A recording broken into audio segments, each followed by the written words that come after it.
বলেছি যে যতদূর আমার এখানে বলার আছে, আমি মনে করি সবাই দেশবাসী বলবে পিঠ দেখাবেন না, এনাফ ইজ এনাফ। আমাদের বর্ডারের মধ্যে ঢুকে মারে আর আমরা বলি ওটা ফ্ল্যাগ মিটিং করছে, সব ঠিক হয়ে গেছে, বা আমি জানি না। That days are over. এবং আমাদের এই ফোর্সকে, এই রকম ফোর্সকে দানব বানিয়েছে police, Ansar, RAB, BGB. Thank God সেনাবাহিনীকে আমরা অনেকভাবে রেস্ট্রিক্ট করেছি। এগুলো ন্যাশনাল ফোর্স, এটা কারো পার্সোনাল ফোর্স না।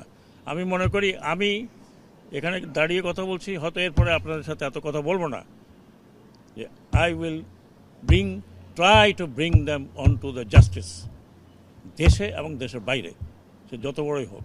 আমার হাতে যদি পড়ে, I straight way put them into jail. আর আমরা অলরেডি